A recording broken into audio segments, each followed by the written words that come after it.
What's up, guys? Welcome back to the Accelerate Your Life podcast. Happy to be here for another Thursday.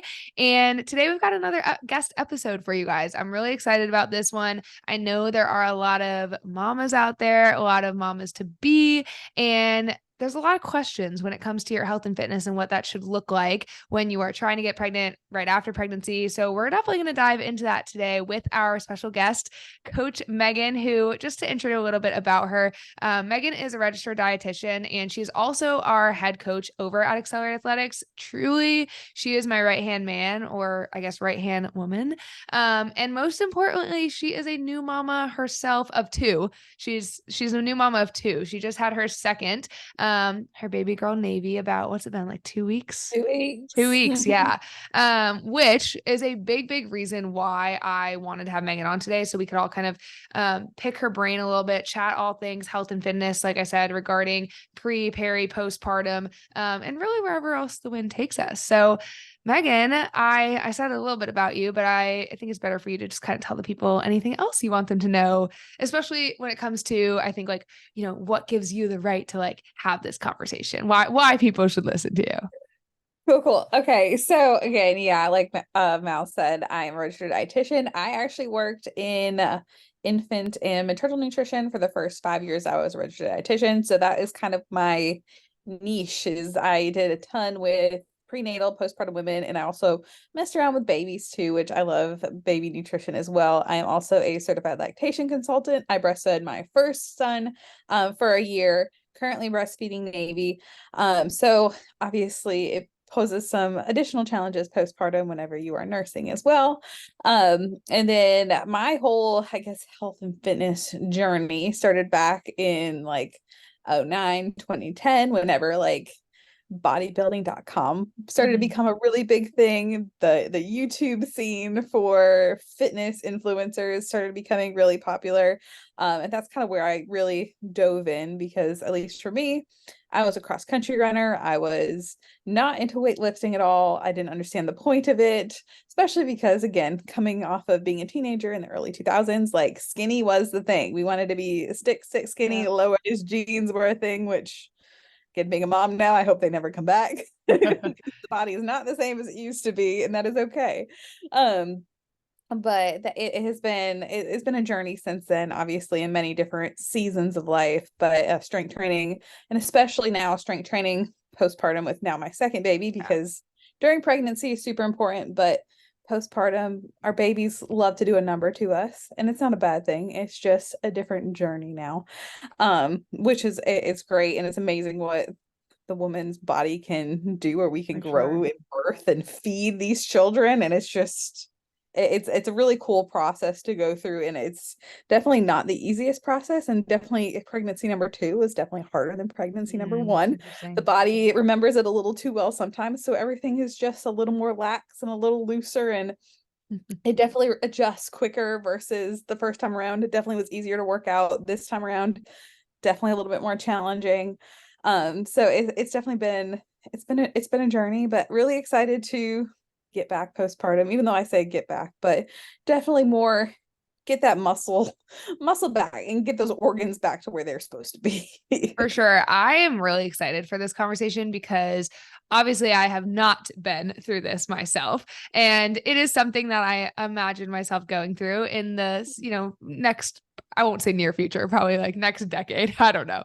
But I have learned so much from Megan, just like talking to her kind of through her process. I'll just ask random questions. And it's just so interesting. So I will go ahead and say to everybody, like, I may be a little bit ignorant, and hopefully I'm a good interviewer and be able to ask her questions of what the information you guys want to know. But this is all new to me too. So I'm really excited to be in the student seat today and get to learn.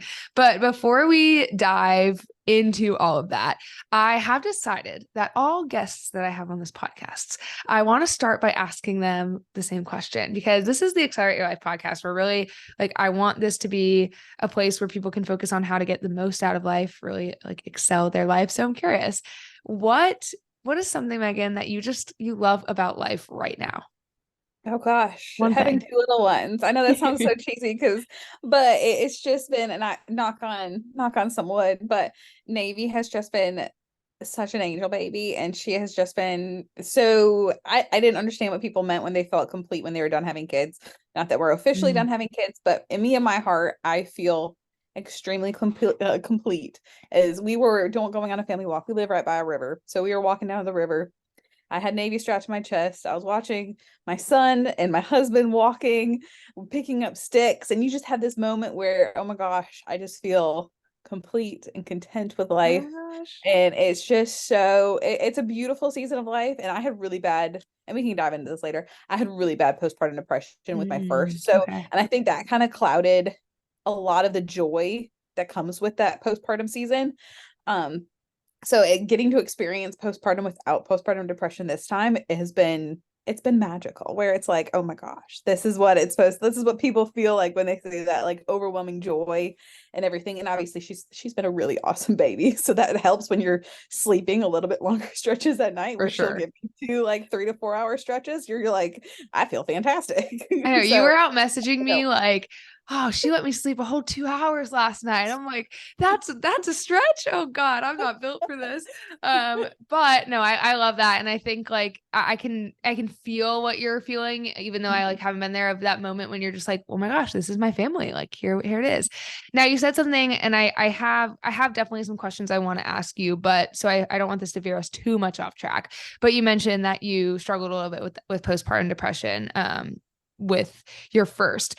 I, as somebody who, again, who has not been through this, I would love for you to talk a little bit about maybe what that was like and why that happens. I know this is not your necessary field of expertise. I know you're not, a doctor or in the realm of like a psychologist or anything like that. But what was that like? And just like, why do so many suffer with postpartum depression? Because I think from somebody from the outside, and this is, I know, a very ignorant statement, it's Mhm. just like, why would that happen? Like, so I would love for you to maybe talk a little bit to that. Oh yeah, for sure. The hormonal shift that happens after, because obviously you're going from having your body being pumped with all these hormones because of the baby, because of your placenta and all this stuff. And then when obviously when you deliver the baby, the placenta, that hormone shift just completely crashes. And technically, yes. Is there some, when you're breastfeeding, the hormone crash isn't as severe. So that's why it is recommended to breastfeed, because it does help lessen your chances of postpartum depression. Does not, again, I breastfed for a whole year with my first. So it does not completely negate your chances of getting it. And especially a lot of people, and I will say this with two, but a lot of people breastfeeding this and they're best for their mental health, and that is okay. That is 100% okay. Because it is so demanding when you are the one nursing and the sole person responsible for feeding the child. It is hard. And like, and again, I think this is part of the reason why I'm more prepared this time. Nothing else can prepare you for that life shock as well, Mhm. where you go from being not all about you, but you don't have anything you don't have really Totally. any responsibilities. We had two dogs, but that was about it. Nothing can prepare you for having to look after a human 24/7 at the same time, being up, the sleep deprivation, the hormone shift. And I know for me with my first, I had a really hard, and this is kind of obviously hindsight's 2020. I had a really hard time bonding with him. Mm. Like I didn't feel that feeling when he came out, like, oh my gosh, this is the most magical thing ever. Like that was not my experience with my first. Like I was like, this is a whole human now on my chest. Mhm. Holy crap. Like I have to take care of this person now. The bonding was really hard, and that, looking back, it was postpartum depression kind of Yeah. rearing its ugly head, where the connection wasn't quite there, and just you kind of get in this fog and in this funk. And that's why too, that's why obviously I'm making sure this time around I'm doing stuff to help prevent it. I'm trying to get out in the sun. I'm trying to make sure I am busy. I try to make sure I'm living as normal of a life as possible and not holding myself up in my house and being like, I can't go anywhere, I can't do anything, I have this really intense feeding schedule, I have to make sure I'm like doing this every 3 hours, blah blah blah. Which Yeah. obviously maybe is having a little bit of issues, but again, I'm much more comfortable as mom and much more confident as mom this time around, where we can go out, I can figure out how to nurse in a car and we can keep living life. And I think that really helps too, is getting out and going and doing things and not being like, I have to stay in my house. So that's Yeah. helped too. That makes That kind total of went on a sense. dang tangent, but No, I mean, that does make total sense. It kind of sounds like there's two sides of it. There's the obvious, like well, I wouldn't say obvious. It made sense once you said it, but the actual hormonal shifts that do happen, that you just had, 9 months of a different kind of hormone spectrum. And then all of a sudden that changes. And we know how much hormones play into mood. So that alone right there would be massive. And then obviously the just life change of, you also are a younger mom. So I think going from being that 25, 27 age and it being you for so long. I mean, I'm 27 now and I can't imagine like not being able to be selfish. And that's just kind of the stage of life I'm in. And that shift, even if you are ready and you're making that conscious decision of, I want to have you're a never child, ready. it's a big, so that makes total sense. So that I think that was really helpful. And I do want to come back around to eventually talking a little bit more about breastfeeding later and what that looks like in a more health and fitness sense of the, but before we do that, just so the people know, tell us a little bit about when it comes to coaching, and your role in dietetics, because obviously that is your background and you are our team dietitian. What would you say is your specialty? I love working with my prenatal mamas. I love doing the whole nutritionally. Obviously, we just have different goals during pregnancy. Obviously, weight gain is a thing during pregnancy. That is natural. Our body's job. We grow a baby. We sometimes, depending on where our starting weight is, we might need to put on a little fat, and that is okay. Obviously, our breasts are going to grow because they're going to produce milk. All the uterus by itself grows. You're growing a placenta. So weight gain, monitoring weight gain, appropriate weight gain. That is something I really like to work all through a lot of my clients, especially a couple of them that now have come back from postpartum, and that are working with me now, obviously post-pregnancy, post-C-section, those kind of things where working on maintaining muscle mass during pregnancy is a lot of my goals with my clients, because our bodies, like our babies, like to suck all the muscle out of us. And that's part of the reason why a lot of people come back postpartum. They're like, my body doesn't, I might be the same pre-pregnancy weight, but my body doesn't look the same. And it won't typically. And we might have to, it might take a couple months. It takes 2 years for all your organs to completely shift back because all your organs transplant. So working on maintaining muscle during pregnancy, obviously labor and delivery, obviously more muscle. It's a marathon. Like you're pretty much running a marathon, labor and delivery.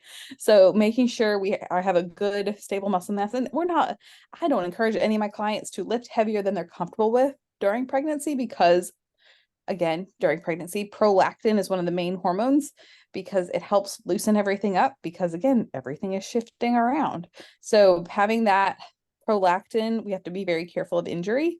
So I don't encourage clients to do anything they're more than comfortable with, but I want us to make sure we're lifting enough so that we can hopefully have a good muscle maintenance phase, or even up to the stage where I like to call it like a lean bulk, where we are just in a small growth phase, and that is okay too.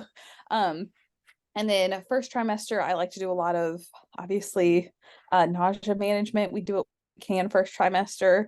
We rest when we can first trimester. First trimester is brutal for most people. So we, again, do what we can. And luckily, I have had a lot of women that I'm actually currently working with that are all in their first trimester right now. So it's like one of those things where we're like, can we get in some water? Do we need to put some lemon in some water to help get the water down? Just because that nausea, that exhaustion, there's nothing like first trimester exhaustion. It kicks your butt.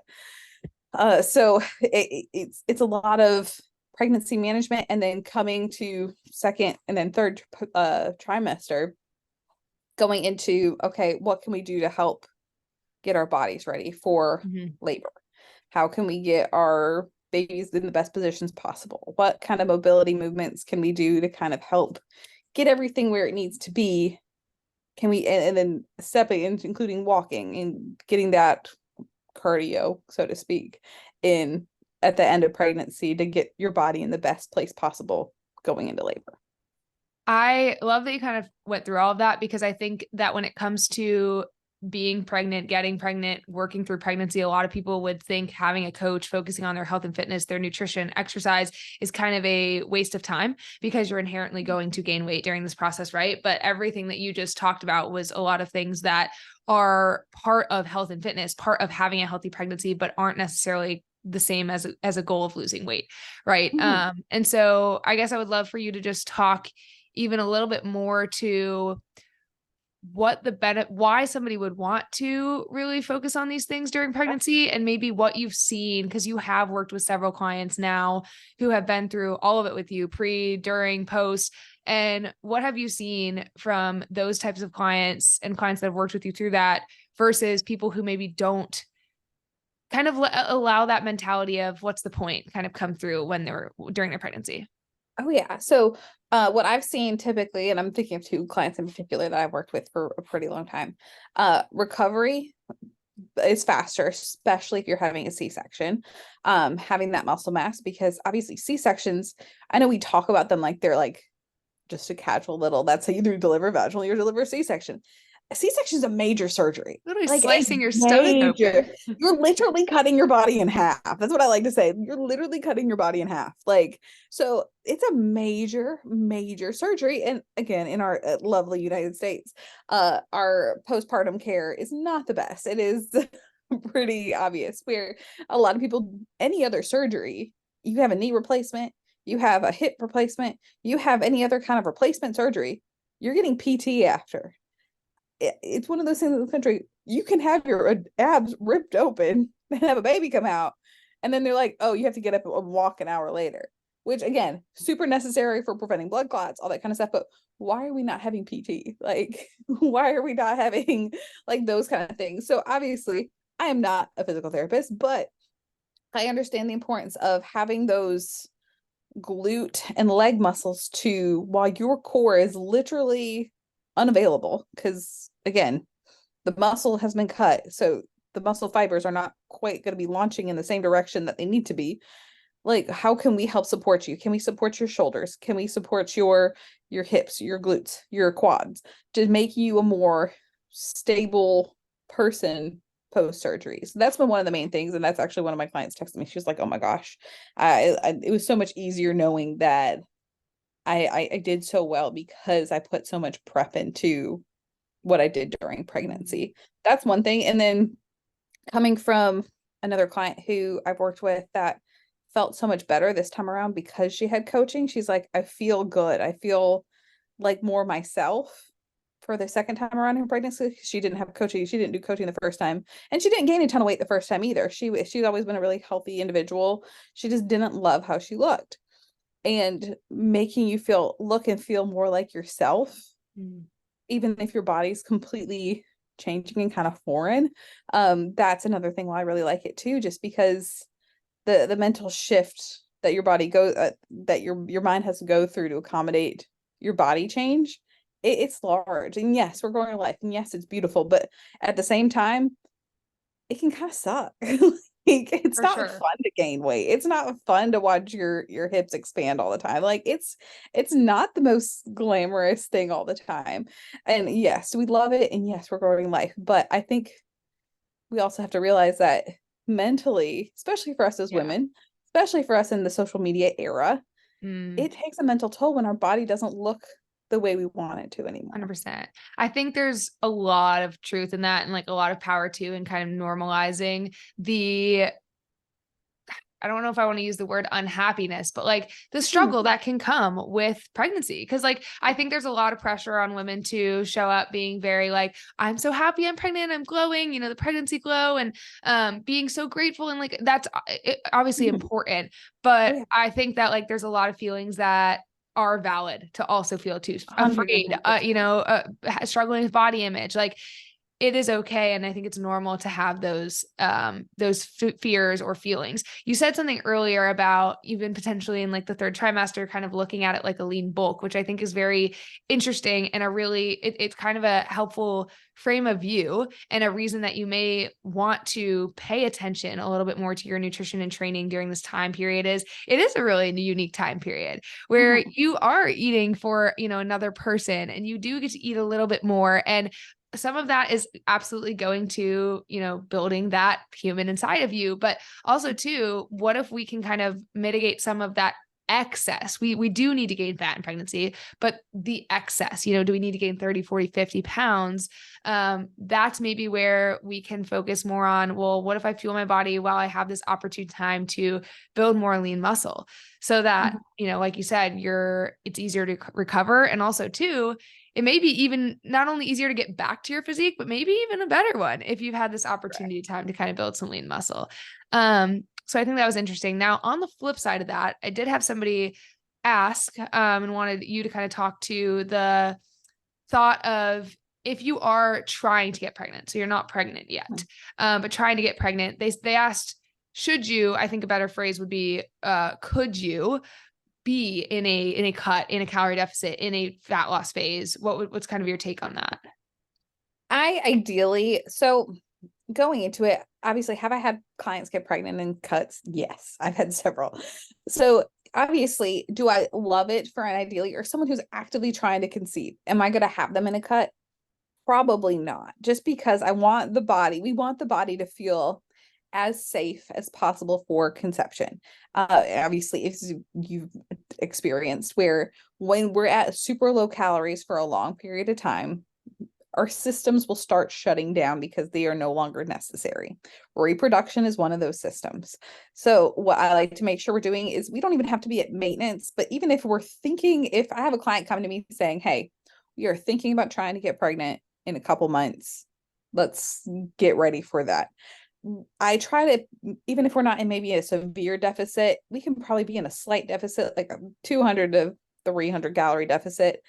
We could probably be okay there. But if I have someone who is at the tail end of their cut and we are down to like low calories, like something like 1,200, 1,300, because we are just trying to get these last 5 pounds off, then I will bring them up quite rapidly to more of a maintenance phase, just so that their body can feel safe. So that is not a barrier to conception, because obviously conceiving can be difficult for some people. So I want to make sure we're giving your body every chance we can to be in a good place. And some people can conceive fine in a cut, and I've seen it.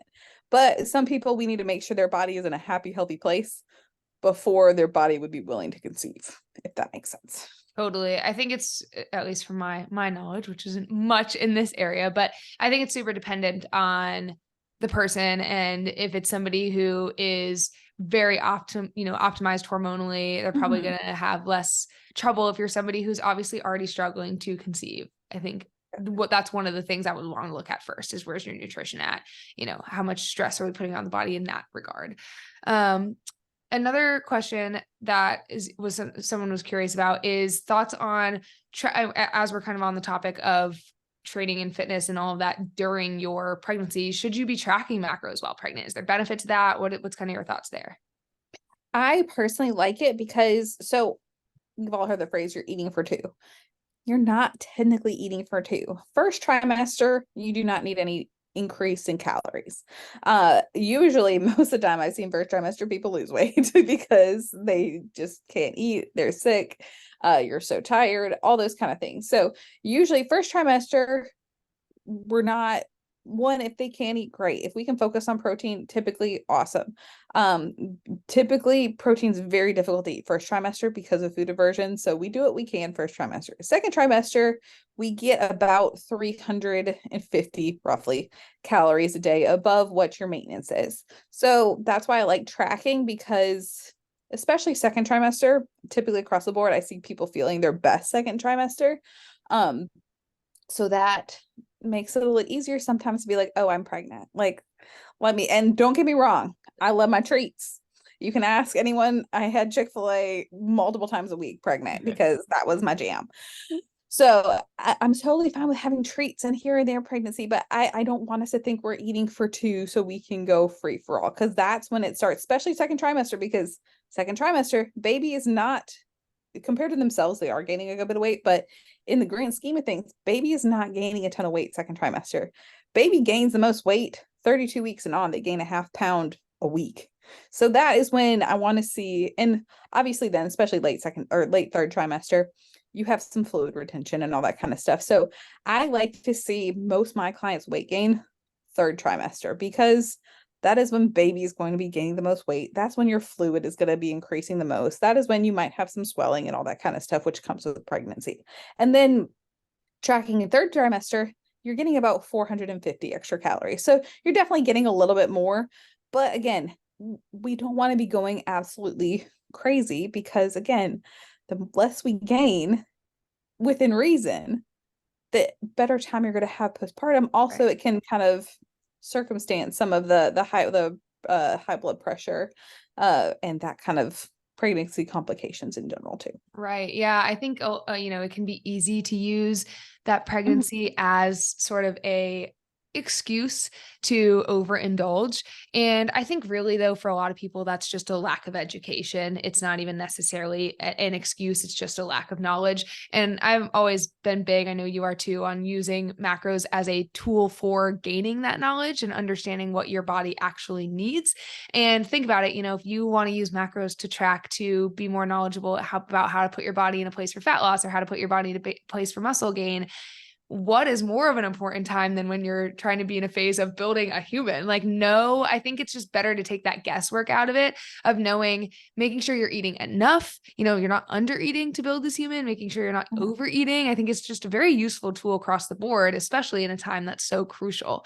So I think that's a very, very good point. I feel like we could go on forever about more, learning more about what it's like through pregnancy, pre-pregnancy. But before we kind of wrap up, I'd love to know a little bit more about your personal journey, and what it's kind of looked like up until this point, what you're expecting to look like. I know you're 2 weeks, 2 weeks fresh out of Yes. birthing a human, so we're probably in no rush yet. But I'd love, yeah, for you to just talk a little bit about your, what is specifically, I guess, through the second pregnancy, kind of what health and fitness looked like for you throughout it, and then kind of where you expect it to go from here.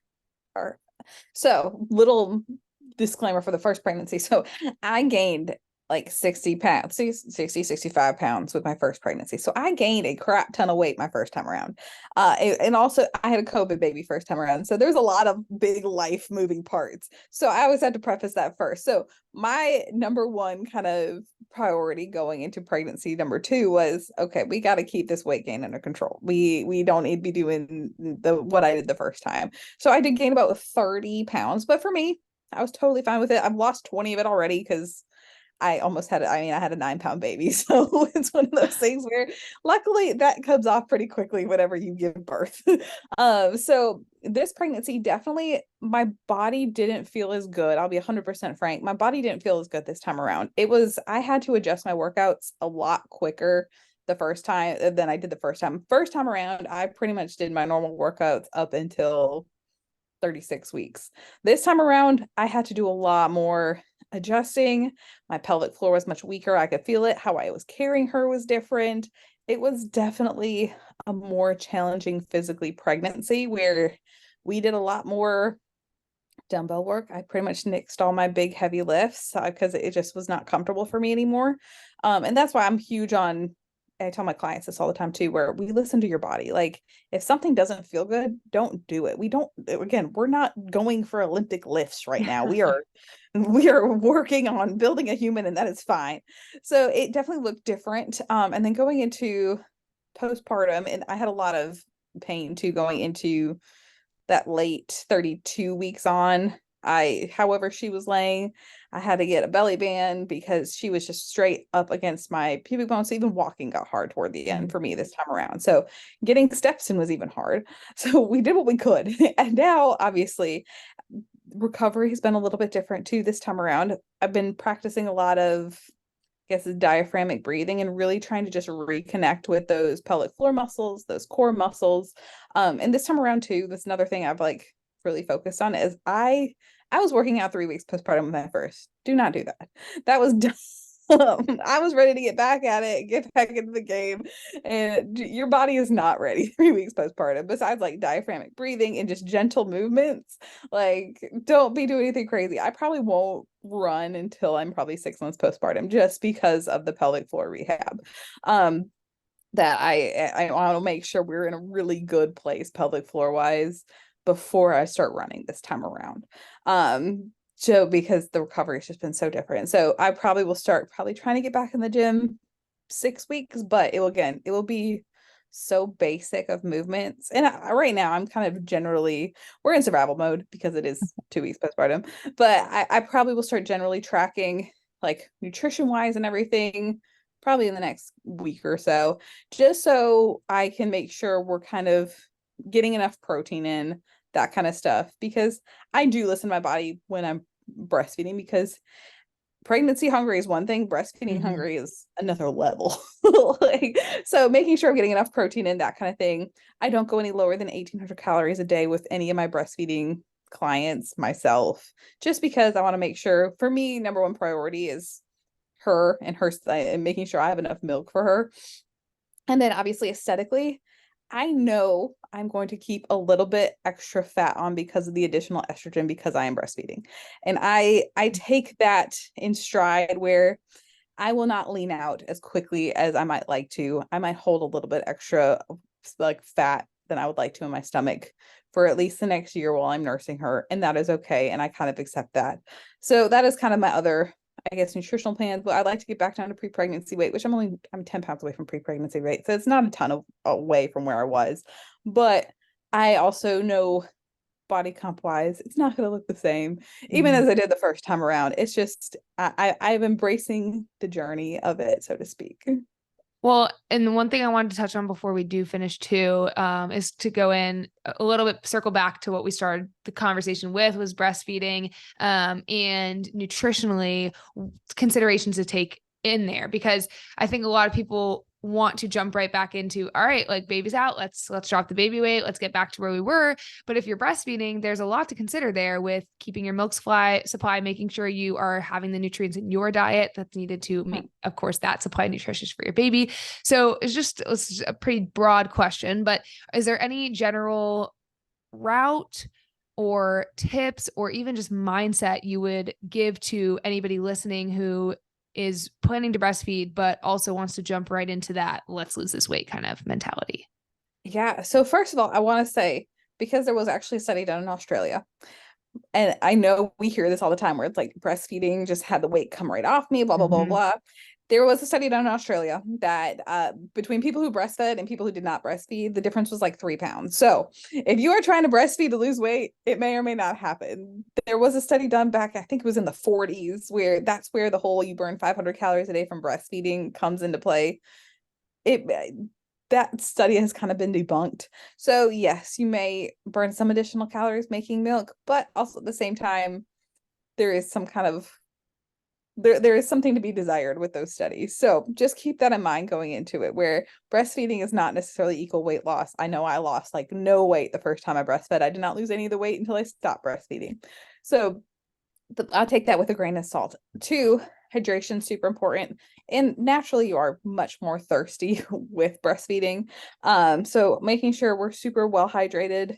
I love throwing in some coconut water and that kind of stuff, and occasionally electrolyte packet and that kind of thing, to make sure we're extra hydrated, to make sure that our bodies are getting what it needs to. Again, not super proven, but again, I've also have seen a ton of success with it. We love oatmeal. Oatmeal has definitely had some milk increased properties. Making sure again we're doing all the increasing protein, increasing eating enough, which again our body will make enough. But if we want to help it out, it really helps to be eating at least that 1,800 calorie a day threshold, to make sure we are eating enough, and weight loss will come with Mhm. postpartum. And I like to tell everyone that, where what's I mean, yes, obviously we want to look and feel our best, but what's the rush? Like, we can take this time with our little ones, enjoy this season, or not enjoy the season, and that's totally okay to not enjoy the season too. Like, enjoy the season we're in, and the gym will be there. Like, Yeah. everything will be there, and making sure that you're doing what feels best for you physically, mentally, like, for you, and not caring what other people may think, or why are you doing this or why are you doing that, because everyone has opinions about how to raise your children and Totally. what's best for your children, and you need to do what's best for you overall. And if that's breastfeeding, great. If that's not, that is totally okay too. So I like to put my little my little 2 cents in there too. And then, well, you mentioned there at the end too, even with the gym, like there's no reason to necessarily rush back to that. I know the typical getting cleared by your doctor is about that 6-week postpartum mark, but for some people that's really soon. What are some signs, I guess, you could look out for that you're either not ready or ready, that you kind of tell you that, hey, okay, I think it's a good time for me to get back into the gym? I love the couple of things I like. This is always a fun one with us as women. Bladder incontinence. If we're having incontinence issues, we're having trouble controlling our bladder, any of those kind of things, one, try to get yourself a pelvic floor PT. Try to find one in your area, because that is such a huge part of everything major that we do. That is one of those kind of red flags where it's like, okay, let's make sure we're doing this before we throw box jumps and running and any high impact things on that, because that's just going to make things worse and potentially could lead to things like prolapse, which we do not want. I really like doing the mind muscle connection between, depending on if you have dissect recti or any of those muscle separation in your core, especially if you have a C-section, doing those. And I scoffed at them the first time around, and now I'm very much for them. Those deep diaphragmatic breathing, and you can look them on my YouTube and stuff. So making sure you can open up your abs all the way and really contract them and focusing on engaging all those ab muscles and holding it. Those kind of basic movements, little tiny, like, what are they called? Like dead bugs with like footsteps, like all those little things. They seem, I remember postpartum the first time where I was like, these movements are so stupid. Like, why do I need to do everything? I just want to get back and squat. But now going through it the second time, after having not knowing how much I damaged my body the first time, it's like, holy crap, these little tiny movements are how you heal and how you make all these mind muscle connections again after, let's be real, your body's been ripped apart. Like, birth is kind of an ugly process. That's my husband. It's traumatized him twice. Like, it's not a pretty process, and it's super important to make sure we get those fundamentals right before we get into squats, before we get into more high impact items, so to speak. Yeah, I think that's really important. And like you said, it's always going to be there. We want to always kind of prioritize things, but that's why, again, having that prioritization of your health and fitness pre-pregnancy, during pregnancy, you may not feel as much of a rush to get back because you're probably going to feel in a much better spot to begin with. So Megan, thanks so much for coming on. I learned a lot today. I think that everybody else probably did as well. Before we wrap up, tell everybody where they can find you on all the places, all the social medias, and then I'll give you a little pimp out for your coaching and everything before we wrap up. I am on Instagram at Megan Shelley RDN. I also have a TikTok that does not do anything health and fitness. Usually it's my kid. So if you want to see some really cute videos of my 3-year-old, that is Minnie_Megan. That is where to find me. Awesome. I will throw those below. And then, as mentioned, Megan is our head coach at Accelerate Athletics, and she primarily works with our peri and postpartum clients. And as you guys can probably tell, she is fantastic. So if you do have any interest in working with her, I will put her application link below as well, so you can apply there. But thanks so much for tuning in, guys, and we will see you next week.